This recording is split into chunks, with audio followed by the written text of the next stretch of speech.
আমরা জাতীয় পার্টি দেশের স্বার্থে জিএম কাদের নেতৃত্বে ভ্যানগার্ড হিসেবে দেশের জন্য কাজ করবো ইনশাআল্লাহ। গত 15 বছর আপনারা কেমন ছিলেন?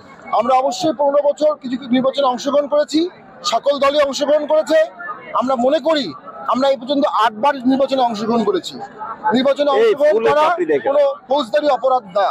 এটার জন্য কেউ আমাদেরকে ব্লেম করতে পারে, কেউ ভোট না দিতে পারে, কিন্তু আমাদের রাজনৈতিক অধিকার কেউ কেড়ে নিতে পারে না। সবাই যে বলছে যে গত সরকার ছিল তাদেরকে ফ্যাসিস্ট সরকার বলছে, তাদের করাতে আপনারা বন্দী ছিলেন কিনা? আমরা অবশ্যই দেশে যখন ফ্রি মিডিয়া ছিল না, ফ্রি স্বাধীন বিচার বিভাগ ছিল না, নির্বাচন নিয়ন্ত্রিত ছিল, আমরা স্বাভাবিক রাজনীতি করতে পারি নাই। এটা নিয়ে আমাদের মনোকষ্ট আছে। তবে আমরা এখন থেকে স্বাভাবিক রাজনীতি করতে চাই, দেশ গঠন করতে চাই, আত্মনির্ভর রাজনীতি করতে চাই, দেশের স্বাধীনতা সার্বভৌমত্ব অক্ষুণ্ণ রেখে এই দেশকে মহান বাংলা আমরা করতে চাই। সাধারণ জনগণ যারা রয়েছে, যাদেরকে আপনারা নতুন করে জাতীয় পার্টিতে আবার অংশগ্রহণ করতে পারবেন, তাদের কি বার্তা দিবেন? জাতীয় পার্টিকে আপনারা একসময় ভালোবেসেছিলেন, আবার ভালোবাসবেন।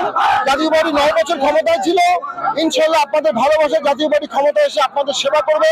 জাতীয় পার্টির দেশ গঠনের অভিজ্ঞতা আছে, জাতীয় পার্টির দেশের ক্রাইসিসে দেশ রক্ষার অভিজ্ঞতা আছে। জাতীয় পার্টির সময় রোহিঙ্গা ক্রাইসিস ছিল না, জাতীয় পার্টির সময় বর্ডার ক্রাইসিস ছিল না, জাতীয় পার্টির সময় দেশে কোনো গৃহযুদ্ধ হয়নি, আমরা কোনো যুদ্ধ বাংলাদেশে হতে দেইনি।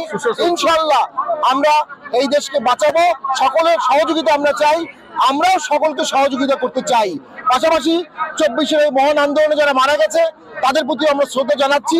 এই আন্দোলনে জাতীয় পার্টির অংশগ্রহণ ছিল, এই আন্দোলনে জাতীয় পার্টির লোক মারা গেছে, এই আন্দোলনে জাতীয় পার্টি বক্তব্য দিয়েছে, ঝুঁকি নিয়েছে। আমরা গণতন্ত্রের স্বার্থে যে লড়াই করেছিলাম, সকলকে সাথে নিয়ে আমরা চাই এই দেশটা গঠনের সুযোগ আমাদেরকে দেওয়া হোক। জিএম কাদের আমাদের পার্টির চেয়ারম্যান, উনি একজন অত্যন্ত প্রজ্ঞাপন রাজনীতিবিদ।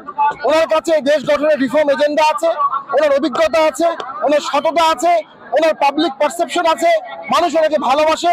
আমরা ইনশাল্লাহ ওনার নেতৃত্বে বাংলাদেশকে নতুন ভাবে গড়ার সুযোগ চাই সকলের কাছে।